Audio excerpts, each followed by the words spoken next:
हनुमान जी बैठे थे समुद्र के तट पर, इतने में ही शनि महाराज आए। हनुमान जी बोले आओ आओ आओ गुरु भाई, कैसे आज मिलन हुआ आपका? बोले कि आपके नक्षत्र कुंडली के अनुसार अब 7.5 साल के लिए हम आएंगे आपके ऊपर। हनुमान जी बोले बढ़िया है, अकेले मन में नहीं लग रहा था, तुम और आगे चलो, आ जाओ, संग ही रहेंगे दोनों। बोले कहाँ आऊं? बोले देखो हृदय में तो सिया राम जी बसे हैं, शीश के ऊपर ठाकुर जी के चरणारविंद बसे हैं, और अंग में तुमको रखने की आवश्यकता नहीं। भाई तुम गुरु भाई हो, ऐसे थोड़ी। बोल कहाँ? बोले पूछ पे बैठ जाओ, हमारी पूछ खाली है, वहीं आसन लगा के बैठो। शनि महाराज जैसे पूछ पे बैठे। हनुमान जी का रोज का नियम है, सुबह उठते ही पहले तो तीनों लोकों की परिक्रमा करके आते हैं, और तीनों लोगों की परिक्रमा करके फिर राम पथ पर घूम के आते हैं, अयोध्या से लंका तक पूरा भ्रमण करके आते हैं। फिर भारतवर्ष में जहां कहीं भी कथा चल रही होती है वहां कथा सुनने जाते हैं। फिर कथा के बाद अपने गुरुदेव सूर्य नारायण को प्रणाम करने जाते हैं। उसके बाद फिर पर्वतों की यात्रा करके आते हैं, फिर सारी नदियों की परिक्रमा करते हैं, समुद्र देव की परिक्रमा करते हैं, पृथ्वी की 4 परिक्रमा करते हैं। तब दिन शुरुआत होता है हनुमान जी का। ये उनके प्रारंभ काल का रोज की संध्या वंदन है। शनि महाराज जैसे बैठे, हनुमान जी ने अपना प्रकल्प शुरू किया। 3 लोक की परिक्रमा करके आए, सारी नदियों की परिक्रमा करके आए, पर्वतों पर। अब हनुमान जी तो व्यवस्थित उछल कूद करें, पूंछ टकरावे सब जगह, कभी पहाड़ में घुस जाएं, कभी समुद्र के भीतर चली जाए, कभी कहीं कभी कहीं कभी कहीं। संध्या पूर्ण करके हनुमान जी जैसे सरजू जी के तट पर आकर के बोले अब संध्या पूर्ण हुई, अब दिन की शुरुआत होगी। इतने में क्या देखा, शनि महाराज लुढ़क पुढ़क होके गिर पड़े। बोले सुनो अकेले ही रहो, मुझे नहीं रहना संग में। नहीं नहीं आ जाओ, अभी तो संध्या हुई है, अभी तो राजभोग होगा, प्यारू होगा, कलेऊ होगा। बोले अकेले ही करो, हमको नहीं रहना।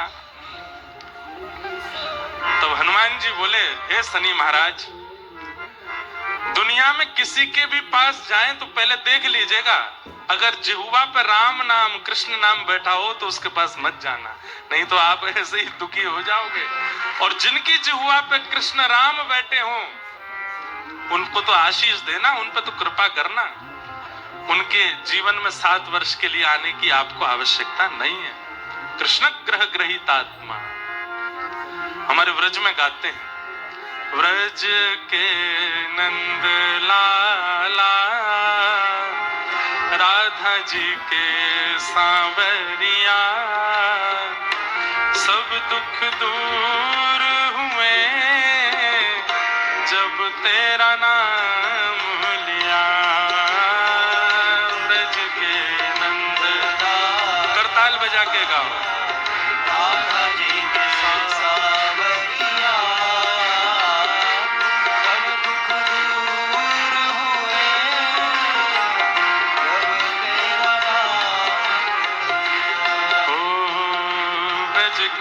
नंद लाला राधा जी के सांवरिया, सब दुख दूर हुए जब तेरा नाम लिया।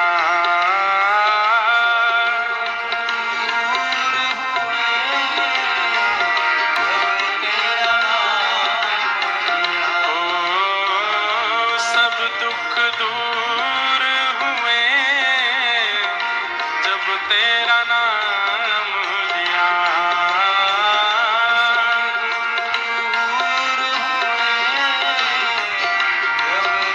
बोल वृंदावन बिहारी लाल की।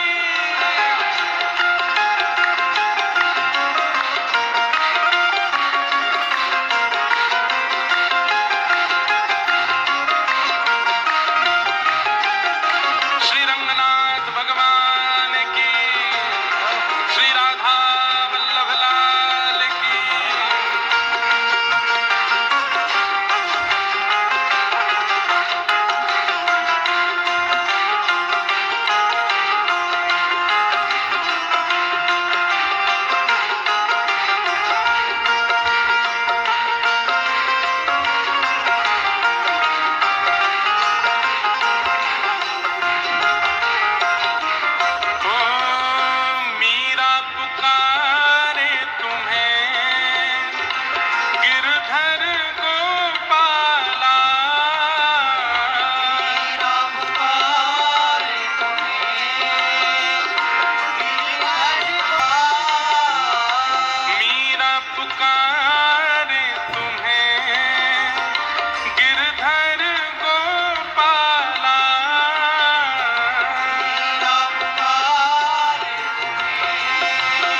दुख दूर हुए जब तेरा नाम लिया।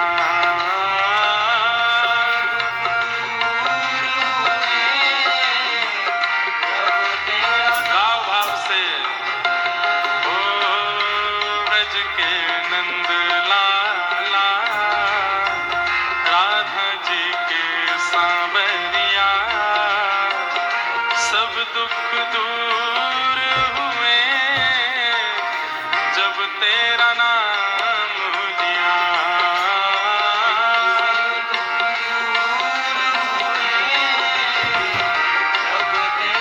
भुजा उठा के करताल बजा के गाओ, जय हो।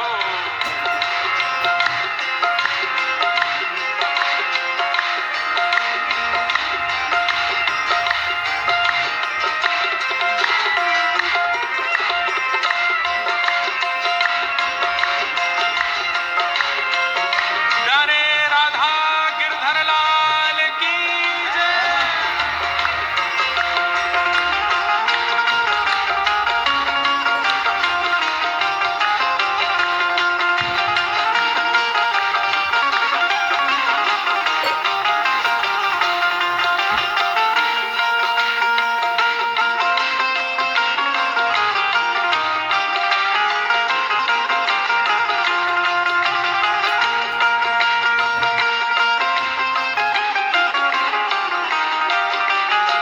दिख रहे हो तुम मेरे दुखड़े सारे,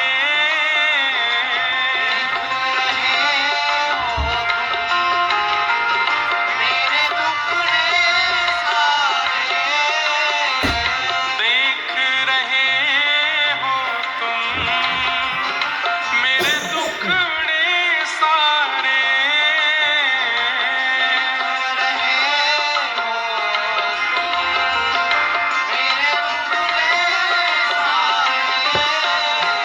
कब दर्शन दोगे मेरी आंखों के तारे,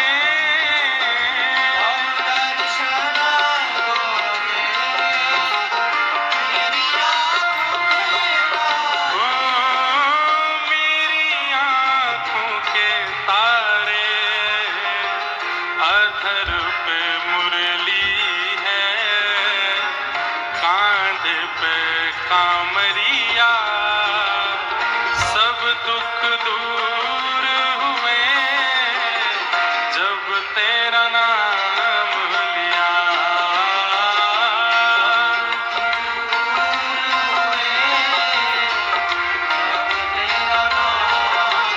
ओ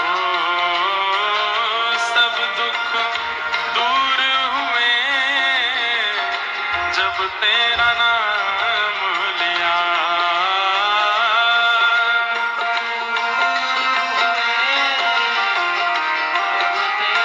गाओ भाव से, ओ ब्रज के नंद लाला, राधा जी के सांवरिया, सब दुख दूर हुए जब तेरा नाम लिया।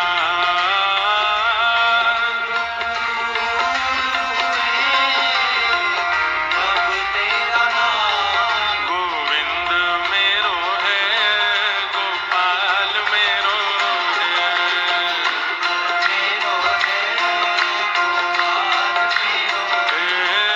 गोविंद मेरो है, गोपाल मेरो है।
बात याद आई।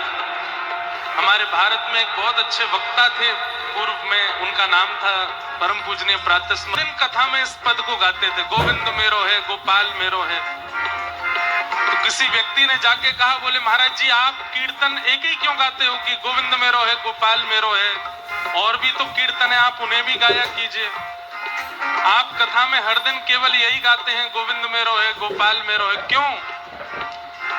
तो डोंगरी जी महाराज कितना अच्छा उत्तर देते हैं।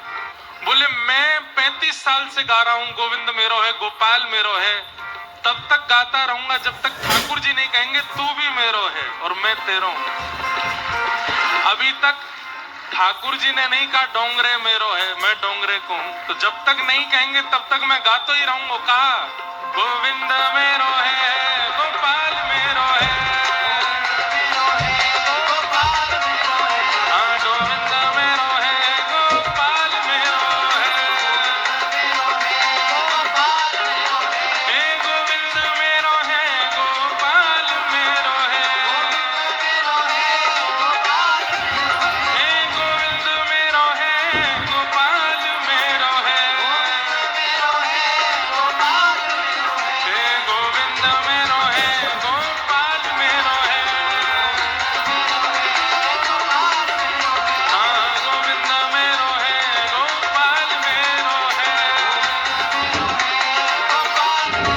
ओ प्यारो रमण बिहारी नंदलाल मेरो है, हे राधा वल्लभ बिहारी गोपाल मेरो है, हे गोविंद मेरो है गोपाल मेरो है, हे गोविंद मेरो है गोपाल मेरो है, हे गोविंद मेरो है गोपाल मेरो है, हे गोविंद मेरो है गोपाल मेरो है। जय जय श्री राम, जय जय श्री राम, जय जय श्री राम।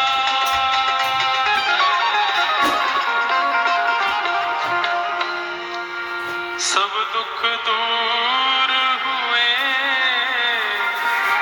जब तेरा नाम लिया, सब दुख दूर हुए जब तेरा नाम लिया। यथा ऋषिकेश खलेन देवकी कंसेन रुद्धार्थ चिरम सुचार्पितम्, विमोचिताहं च सहात्मजा विभो त्वयैव नाथेन मुहुर्विपत्कणात्। कुंती ने भगवान की सुंदर स्तुति गाई। सब लोग बैठ जाओ। तत्पश्चात ठाकुर जी की पावन स्तुति भीष्म पितामह ने गाई। भगवान पांडवों को लेकर के भीष्म पितामह के पास गए। पितामह की स्तुति सुनकर के ठाकुर जी बड़े आनंदित हो गए और तत्पश्चात उत्तरायण का समय होते ही पितामह भीष्म भगवान में विलीन हुए। बहुत सुंदर स्तुति है भीष्म पितामह की। भगवान द्वारिका प्रस्थान कर गए। कुछ समय बाद परीक्षित का जन्म हुआ। जन्म लेते ही बड़े बड़े ज्योतिषाचार्यों ने परीक्षित जी की कुंडली के अनुसार इतने अच्छे लक्षण बताए, ये ऐसे होंगे, ये राम के समान आज्ञाकारी होंगे, ये सिंह के समान बलवान होंगे, आदि आदि सब इनके बड़े बड़े लक्षण बताए। महादानी होंगे, प्रहलाद के समान भक्त होंगे, आदि आदि सब इनके बहुत सारे लक्षण बता करके सब ज्योतिषाचार्यों ने पांडवों को, युधिष्ठिर को बताया कि भैया आपके घर में ये जो बालक आया है, एक जगह तो कह दिया कि जो पांडु महाराज का ऐश्वर्य और वैभव है वैसा ही इस बालक का होगा। युधिष्ठिर जी बोले आप जब से आए हैं इस बालक के गुण ही गुण बता रहे हैं, एक भी अवगुण आपने नहीं बताया। बंधुओं सब लोग इधर देखिए, सावधानी से सुनिए। युधिष्ठिर जी कहते हैं आपने केवल गुण बताए, एक भी अवगुण नहीं बताया। आवश्यकता क्यों है? क्योंकि ये बात बिल्कुल प्रमाणित है कि इस पृथ्वी पर जो भी जन्म लेगा वो संपूर्ण गुणों से ही युक्त है, ये आवश्यक नहीं है। उसके अंदर एक अवगुण तो होगा, दो अवगुण तो होंगे, एक दो तो हम ऐसे ही बोल रहे हैं, हजारों होते हैं इस संसार में। बल्कि मानव के अंदर देखा जाए तो गुण कम हैं, अवगुण ज्यादा हैं। लेकिन वही जब गुरु आश्रित होता है, एक परंपरा का अनुग्रह करने लगता है, अनुसरण करने लगता है, तो धीरे धीरे गुण बढ़ने लगते हैं, अवगुण कम होने लगते हैं। आध्यात्मिक व्यक्ति गैर आध्यात्मिक व्यक्ति से श्रेष्ठ क्यों है? क्योंकि उसके अंदर गैर आध्यात्मिक व्यक्ति से थोड़े गुण ज्यादा हैं, अवगुण कम है। लेकिन यह बात प्रमाणित है कि संसार में अवगुण सबके अंदर है, सबके अंदर, कोई अवगुणों से नहीं बचा। युधिष्ठिर जी महाराज बोले कि महाराज इस बालक का कोई एक अवगुण तो बताओ, या इसके जीवन की कोई एक ऐसी घटना तो बता के जाइए नक्षत्र आदि देख के, जिसके कारण इसके द्वारा कोई तो गलती होगी जीवन में। तब उन ब्राह्मणों ने बताया।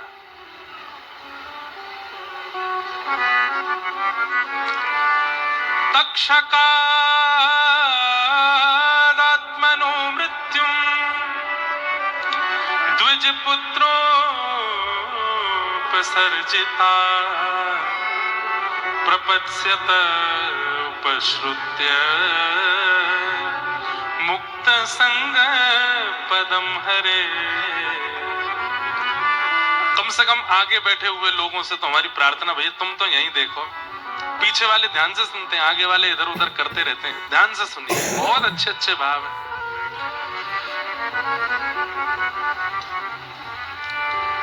ज्योतिषाचार्यों ने क्या बताया? बोले कि महाराज हृदय पर पत्थर रख के सुनिएगा। बोले क्या?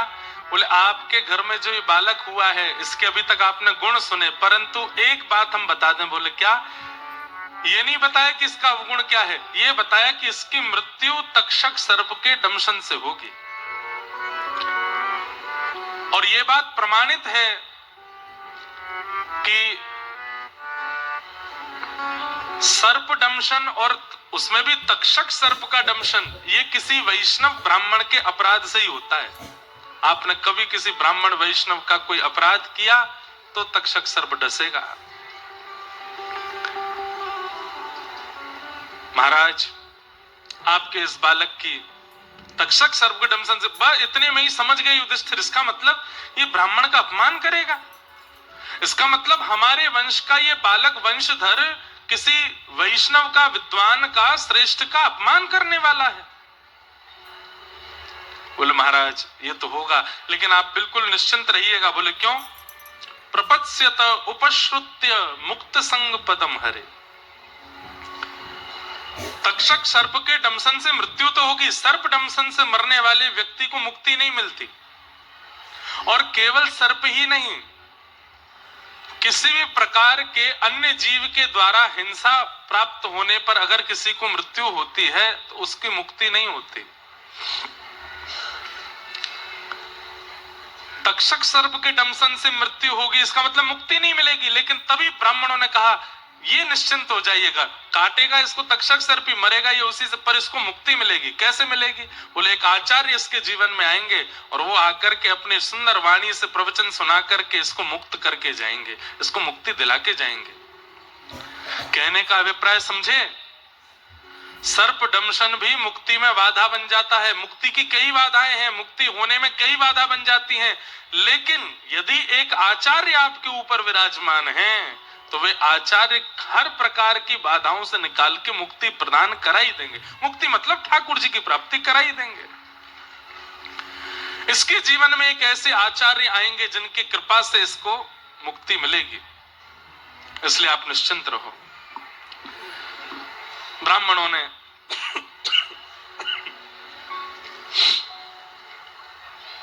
परीक्षित जी के बारे में सब बातें बताई। तत्पश्चात धीरे धीरे परीक्षित बड़े होने लगे। एक बार अर्जुन द्वारिका गए, लौट करके महीनों बाद आए और आकर के उन्होंने एक समाचार सुनाया क्या कि जिनकी कृपा से हम राज सिंहासन पर बैठे हैं, जिनकी कृपा से हस्तिनापुर पर राज्य कर रहे हैं, जिनकी कृपा से हमने महाभारत युद्ध जीता, भैया हमारे प्राण धन श्री कृष्ण अपनी लीला पूरी करके स्वधाम चले गए। और ये बात सुनते ही युधिष्ठिर अपने सिंहासन से खड़े हो गए, तुरंत अपना मुकुट उतार कर सिंहासन पर रख दिया। अर्जुन सच बताओ ये सत्य है? बोले हाँ। ठाकुर जी लीला पूरी करके चले गए।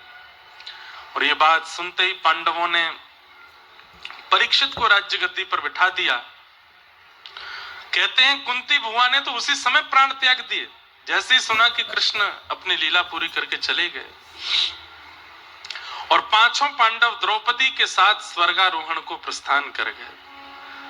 राज सिंहासन पर अभी बाल अवस्था के परीक्षित बैठे। धीरे धीरे परीक्षित बड़े हुए। ब्राह्मणों के आश्रय में रहकर के परीक्षित ने राजनीति सीखी, विवाह हुआ, जन्मेजय आदि पुत्र हुए। परीक्षित का राज्य बहुत सुंदर चल रहा था। लेकिन एक दिन परीक्षित जब भ्रमण को निकले तो क्या देखते हैं कि एक बैल के 3 पैर कटे हैं, चौथा पैर एक व्यक्ति काट रहा है। ये वृषभ ही धर्म है जिसके 3 पैर काट दिए हैं और चौथा पैर भी काटने का प्रयास जो कर रहा है, यही कलयुग है। सत्य, दान, दया और पवित्रता 4 पैरों पर धर्म खड़ा रहता है। दान, दया और पवित्रता 3 पैर धर्म के कट गए हैं। केवल एक सत्य पैर पर कलयुग में खड़ा है और कलयुग उसको भी काट रहा है। परीक्षित ने जैसे उस व्यक्ति को देखा, तलवार निकाल के मारने लगे, शरण में आ गया। बोले महाराज मुझे मत मारिए, मुझे मेरा परिचय तो समझ लीजिए, मैं कौन हूं? बोले कौन हो तुम? बोले मैं कलयुग हूं। परीक्षित बोले तुम कैसे आ गए? बोले मैं आज नहीं आया था, जिस दिन श्री कृष्ण धराधाम से अपनी लीला पूरी करके गए उसी दिन आ गया था मैं। उस दिन द्वापर विराम हो गया, मेरा प्रारंभ हो गया। इसका मतलब समझते हैं बंधु? जब तक धर्माचरण पृथ्वी पर है तब तक अभी भी घोर कलयुग नहीं आएगा। जिस दिन कथाएं होनी बंद हो जाएंगी, जिस दिन तिलक लगने बंद हो जाएंगे, जिस दिन शिखा रखनी बंद हो जाएगी, जिस दिन गौशालाएं से गाय चली जाएंगी, जिस दिन वैदिक मंत्र बोलने वाले, नाम जप करने वाले जब तक पृथ्वी पर हैं तब तक कलयुग है, पर घनघोर कलयुग तब भी नहीं आएगा। लेकिन जिस दिन पृथ्वी पर एक व्यक्ति भी भगवत भाव वाला नहीं बचेगा उसी दिन घोर कलयुग आ जाएगा। जिस दिन कथाएं होनी बंद हो जाएंगी, गौ सेवा विराम ले लेगी, माथे से तिलक और शिखा उड़ जाएगी, उसी दिन घनघोर कलयुग आएगा। ठाकुर जी के चरण जब तक पृथ्वी पर थे तब तक कलयुग नहीं आया। ठाकुर जी के उठते ही कलयुग का प्रवेश हो गया। कलयुग ने कहा मैं तो आ गया, अब नहीं जाऊंगा। परीक्षित बोले तुम्हें जाना पड़ेगा, मैं अपने बल से तुम्हें यहां से निकाल दूंगा। बोले कि महाराज ब्रह्मा का नियम है, ब्रह्मा ने सब नियम से बनाया। सतयुग के बाद त्रेता, त्रेता के बाद द्वापर, अब मेरी बारी है, मुझे कैसे? ब्रह्मा की कृति से आप विपरीत नहीं जा सकते। हाँ एक काम हो सकता है। बोले क्या? कुछ स्थान नियुक्त कर दीजिए, मैं वहीं रहूंगा। ये मेरा वचन है कि उन स्थानों को छोड़ के मैं कहीं नहीं जाऊंगा। तब परीक्षित ने 4 स्थान प्रदान किए। द्यूतम पानम स्त्रियः सूना, ये 4 स्थान प्रदान किए। द्यूतम यानी जुआ, पानम यानी मदिरा पान, भक्ष भक्ष सेवन, पर स्त्री पर पुरुष संग और हिंसा। इन 4 स्थानों में कलयुग निवास करता है। पुनश्च याचमानाय जात रूप मदात प्रभु, पुनः याचना की कलयुग ने कि एक नीति से कमाया गया धन, ये 4था स्थान, 5वां स्थान दिया। मतलब ये 5 जगह पे कलयुग रहता है। जुए में रहता है, भक्ष भक्ष सेवन में रहता है, मदिरा पान में रहता है, पर स्त्री और पर पुरुष के संग में रहता है, कलेश लड़ाई झगड़ा मारकाट में रहता है, और बिना मेहनत से कमाए गए धन में रहता है। ये 5 स्थान हैं कलयुग के। हमारे जीवन में जितनी विकृतियां आ रही हैं इन पांचों में कहीं हमारा प्रवेश हो जाएगा तो विकृति आनी स्वाभाविक है। और हमें सबसे ज्यादा लगता है पांचवा वाला, बिना मेहनत से कमाया गया धन, इसमें हम ज्यादा प्रवृत्त हैं, इसलिए कलयुग का हमारे जीवन पर, बुद्धि पर आक्रमण होता रहता है। लेकिन हम लोग कथा सुनने वाले लोग हैं, हमको लगता है कि जुआ वुआ कम खेलते होंगे लोग, मदिरा पान भक्ष भक्ष कम होता होगा। नहीं, तादाद इतनी ज्यादा है जुआ खेलने वालों की कि हम भक्तों की संख्या कम पड़ेगी उनके आगे। मदिरा पान, अरे कोरोना में सब बंद हो गया, पर यही बंद नहीं हुए। क्यों? इकोनॉमी इनसे चल रही है देश की। मदिरा पान भक्ष भक्ष सेवन, हमें लगता है, हम क्योंकि भक्त लोग हैं ना, हमें लगता है कि भाई मांस मदिरा लोग कम ही खाते पीते होंगे ना। स्टॉक के स्टॉक खत्म हो जाते हैं एक एक दिन में, ट्रक के ट्रक खत्म हो जाते हैं एक एक दिन में, एक एक। अच्छा एक चीज और देखो, नगर में आप घूम के देखोगे मिठाई की दुकान ज्यादा है, जलेबी पकौड़ी कचौड़ी की दुकान ज्यादा है, मदिरा पान मांस की दुकान दो चार ही होंगी, लेकिन फिर भी हलवाई से ज्यादा पैसे वाले वो हैं जो मदिरा बेचते हैं। एक दो दुकानों में ही उनका इतनी कमाई हो जाती है कि महाराज एकड़ों जमीन खरीद रखी है उन्होंने। कैसे? कलयुग का प्रभाव है। हमें आपको लगता है कि ये सब नहीं होता होगा संसार में, पर स्त्री गमन, पर पुरुष गमन, सब चल रहा है। कलिकाल से यदि बचना है, कलिकाल में आप जन्मे हो, इससे बच नहीं सकते, पर इन पंच स्थानों का अगर आपने परहेज किया, द्यूतम पानम स्त्रीह सूना और जात रूप मदात प्रभु, तो हो सकता है कि कली आपकी मुक्ति में बाधा ना बने। पंच स्थान दे दिए, राजा परीक्षित लौट करके आए, एक मुकुट सिर पर धारण किया, कलयुग ने प्रवेश कर लिया दिमाग में, क्योंकि अनीति से कमाया गया मुकुट था। वैसे ये प्रसंग स्पष्ट रूप से भागवत में ऐसे नहीं है कि मुकुट पहनने से कली का प्रवेश हुआ, लेकिन क्योंकि प्रचलित बात है इसलिए कहते हैं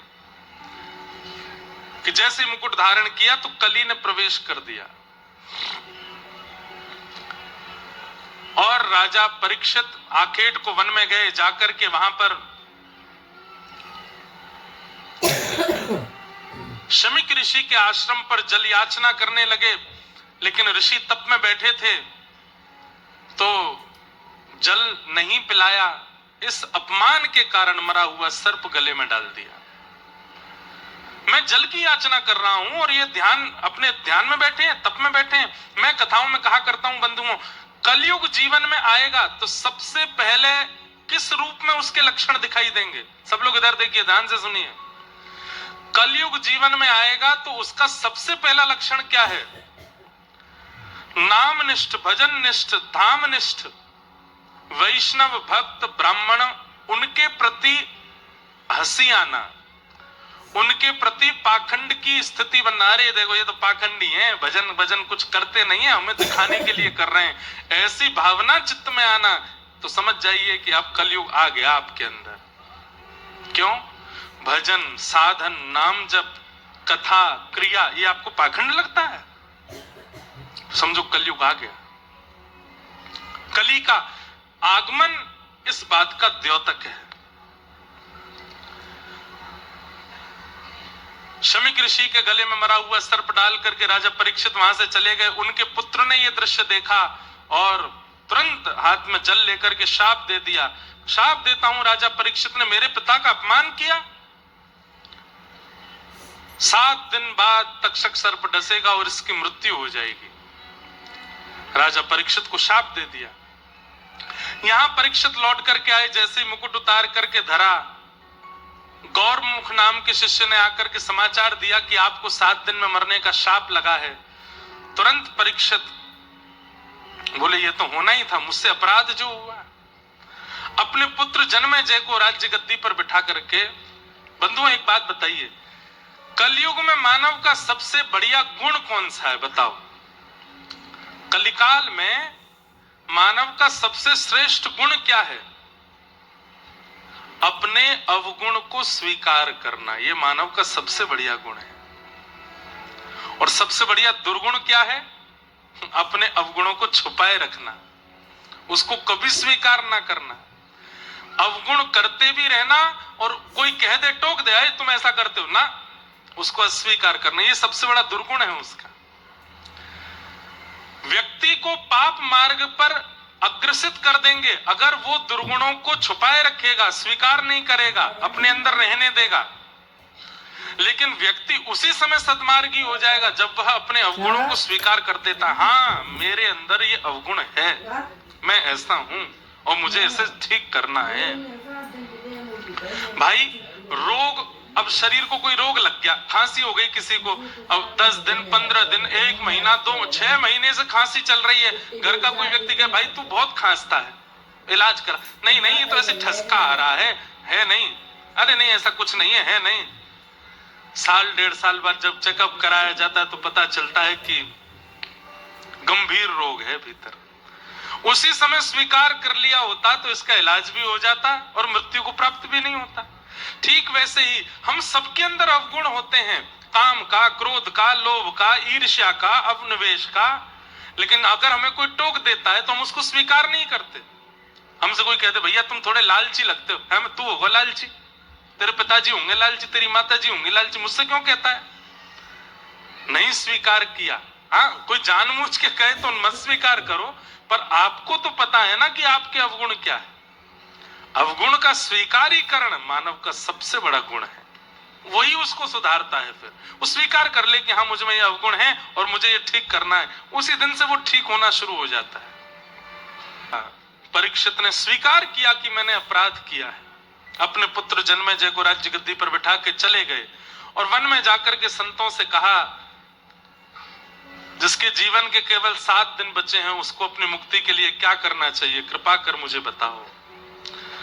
सब संत अलग अलग बातें करने लगे, तभी वहां पर श्री सुखदेव जी का आगमन हुआ। तत्र भवद भगवान व्यास पुत्रो यदिच्छया गामटमानो नपेक्ष अलक्षलिंको निजलाभ तुष्टो व्रतस्य वालैरवधूत भेष। बोलो सुखदेव जी महाराज की जय। सुखदेव जी आए, आते ही व्यास मंच पर विराजमान हो गए। राजा परीक्षित ने चरणों में प्रणाम करते हुए कहा, महाराज अतः पृच्छामि संसद्धिम योगिनाम परमं गुरुम पुरुषस्य यत् कार्यम म्रियमाणस्य सर्वथा। कृपा करके मुझे बताइए मेरा उद्धार कैसे होगा, मेरा कल्याण कैसे होगा, मेरे जीवन के केवल 7 दिन बचे। राजा परीक्षित ने कहा 7 दिन में मुक्ति प्राप्त करने का उपाय बताइए। परीक्षित जी महाराज की बात सुनकर के शुकाचार्य जी बोलना प्रारंभ करते हैं। वरीयानेशते प्रश्न कृतो लोक हितम नृप आत्मवेद सम्मतः पुंसां श्रोतव्यादिषु यप्पर।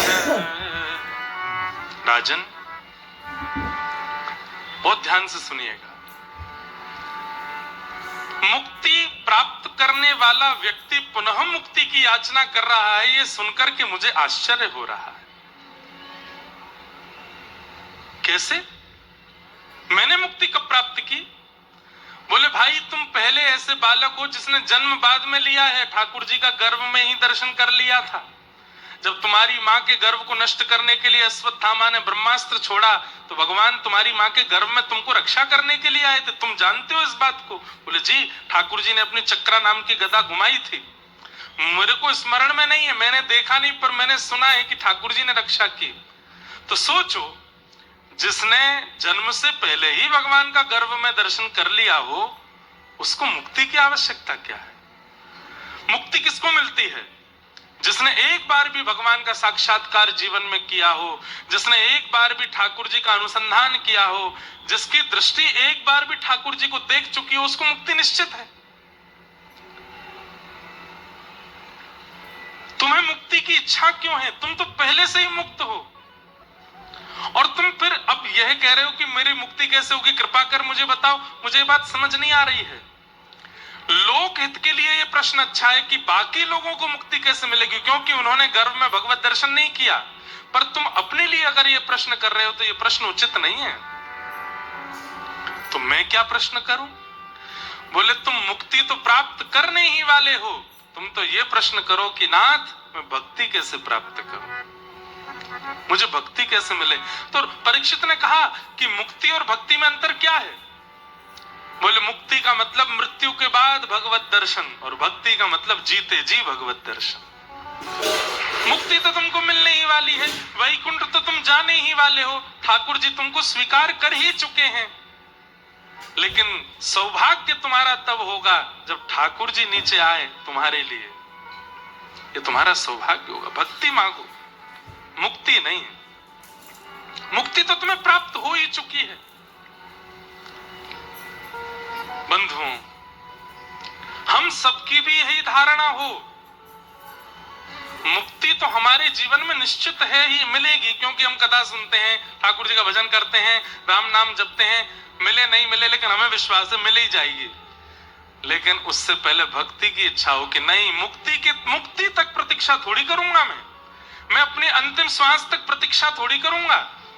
मुझे तो अभी मिलना है। श्याम सुंदर मेरे सामने आओ, मुझे दर्शन दो, मुझे मिलना है। तो भक्ति का मतलब क्या है? जीवित अवस्था में भगवत अनुभव, ये भक्ति है। हमारे जितने आचार्य चरण हुए, इन्होंने मुक्ति की, मृत्यु की प्रतीक्षा नहीं की है ठाकुर जी के दर्शन के लिए। सबने जीवित अवस्था में अनुभव किया है ठाकुर जी का। और हर दिन हमारा समय घटता जा रहा है, हर क्षण हमारा समय घटता जा रहा है। इसलिए हर क्षण ये चिंता प्रकट कर दो, अगला क्षण भी गया, 1 घंटे और चले गए मेरे जीवन के, 4 घंटे, 1 दिन चला गया मेरे जीवन का, 1 वर्ष चला गया। कब मिलेंगे श्याम सुंदर? कब मिलेंगे? ये प्रतीक्षा कि आप कब मिलोगे, यही प्रतीक्षा भक्ति को जन्म देती है, और फिर भक्ति भगवान को अवतार लेने पर मजबूर करती है।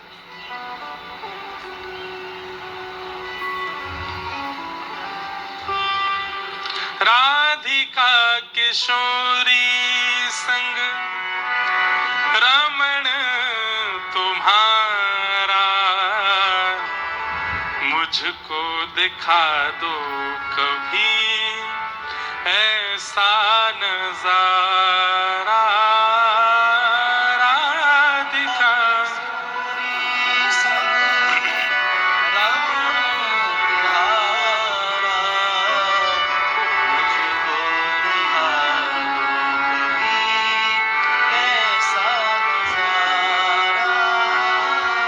फिर चाहे मैं मर जाऊं, फिर चाहे मैं मर जाऊं, बसा कर नैनन में, छिपा कर नैनन में, बसा कर।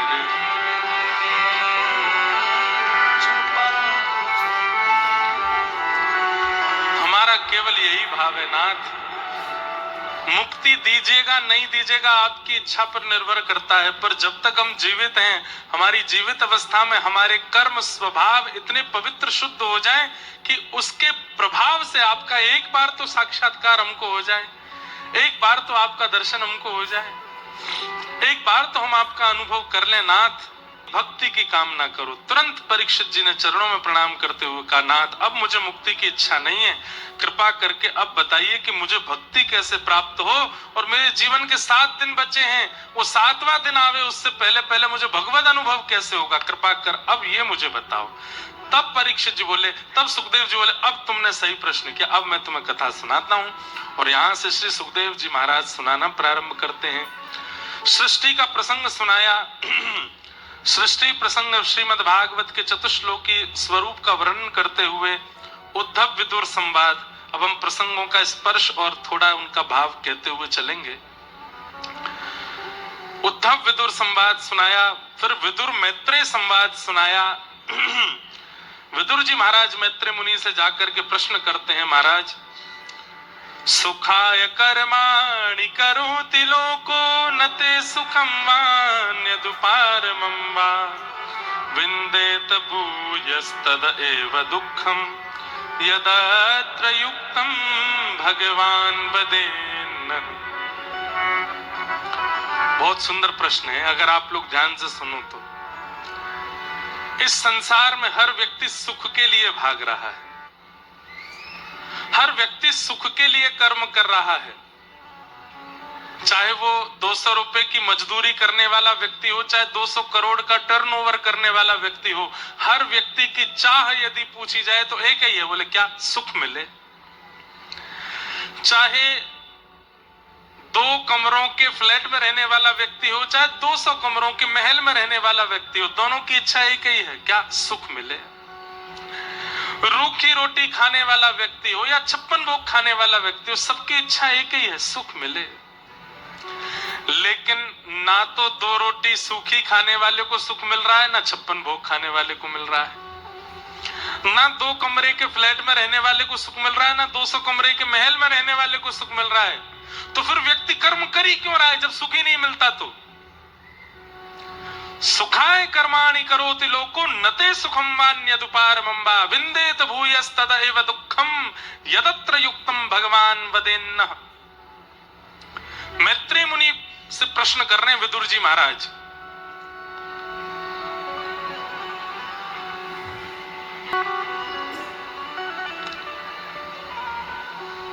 सुबह से शाम तक बोझ ढोता हुआ, हमारी स्थिति कैसी है? सुबह से शाम तक बोझ ढोता हुआ, सुबह से शाम तक बोझ ढोता हुआ,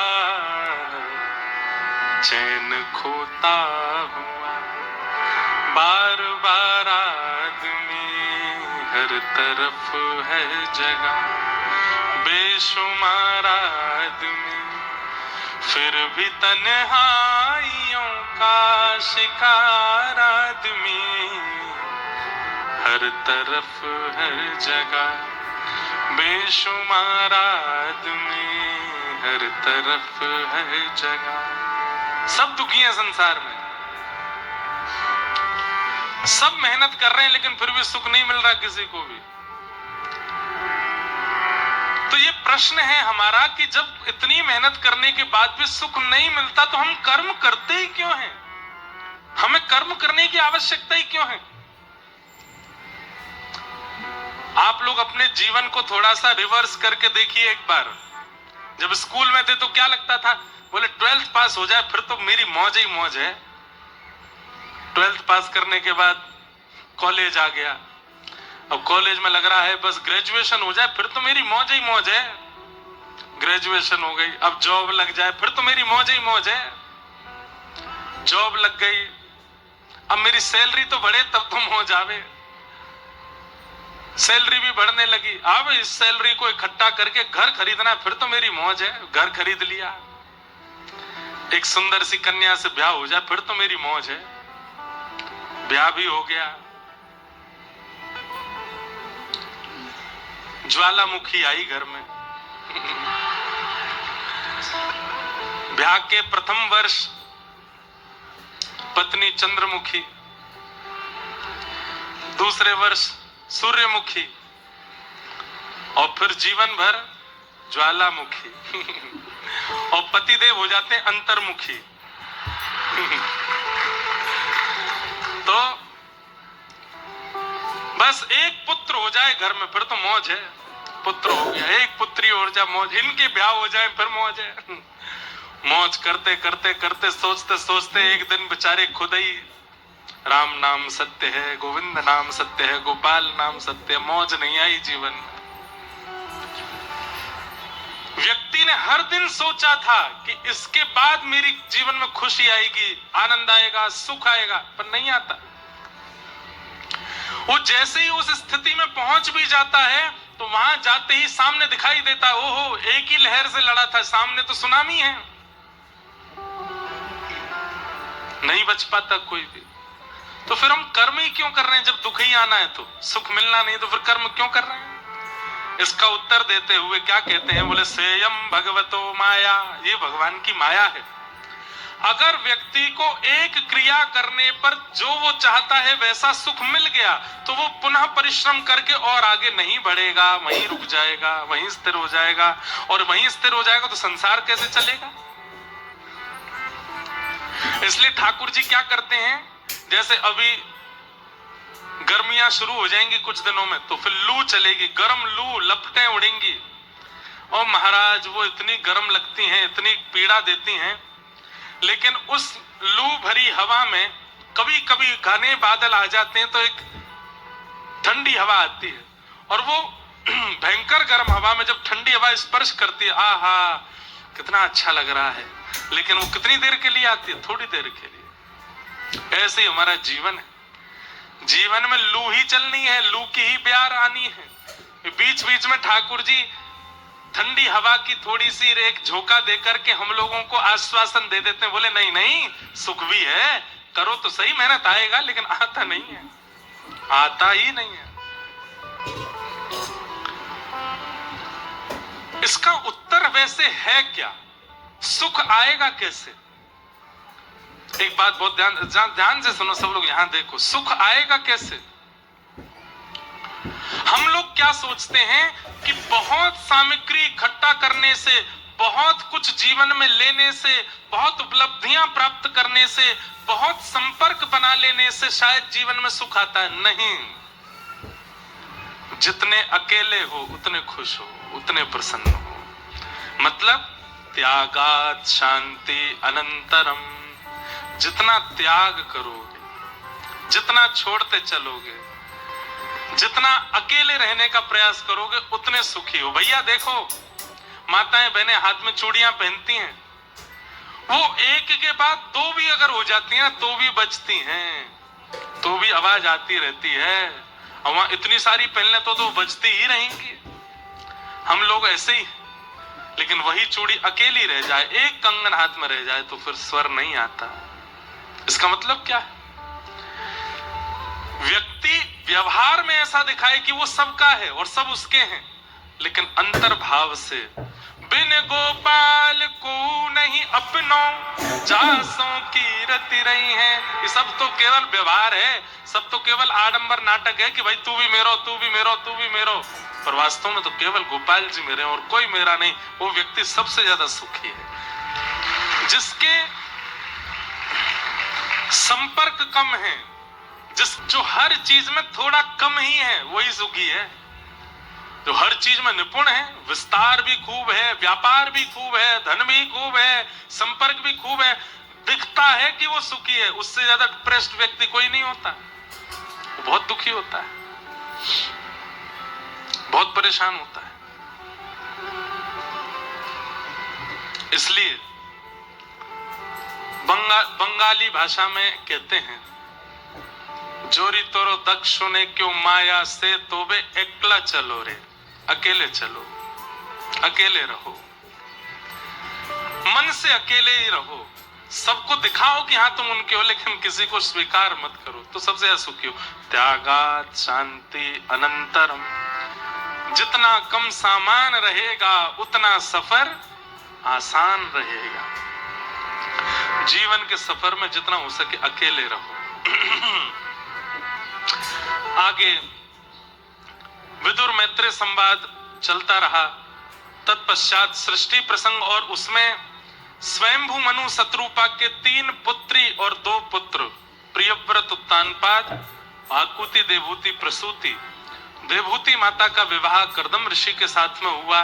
इन्हीं के घर 9 पुत्री और 10वें संतान के रूप में भगवान कपिल प्रकट हुए। बोलो कपिल भगवान की जय।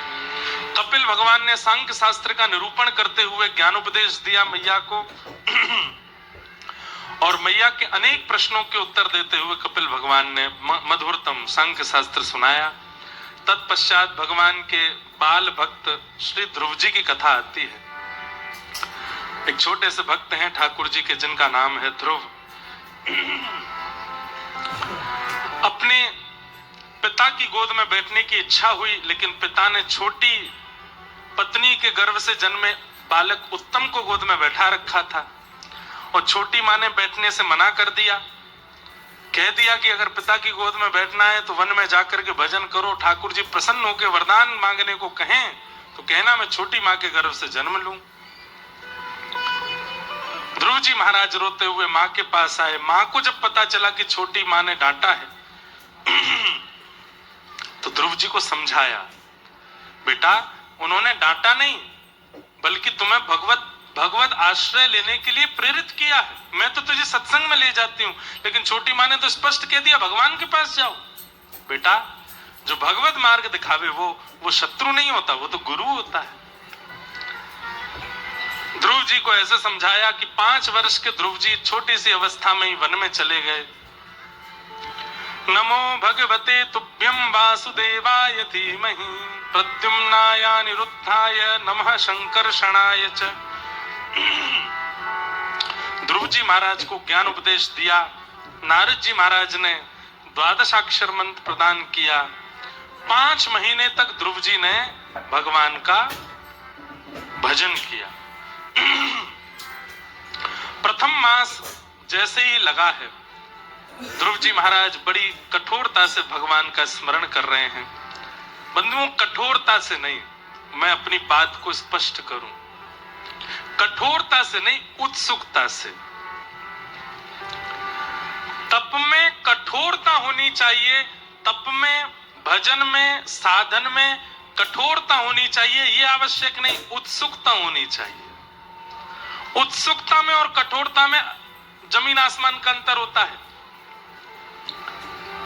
कठोरता में व्यक्ति अपने आप को कष्ट देता है और कष्ट देकर के अपने प्रेमी को दिखाता है, देखो तुम्हारे प्रेम अग्नि में मैं कैसे जल रहा हूं। पर उत्सुकता में व्यक्ति कठोर परिस्थिति में जाकर के भी मुस्कुराता रहता है, वो उत्सुकता कहलाती है। इस विषय को ध्यान दोगे तो समझ में आएगी बात। उत्सुकता ज्यादा आवश्यक है, कठोरता नहीं। उत्सुक होकर के ध्रुव जी महाराज ने भगवान का भजन किया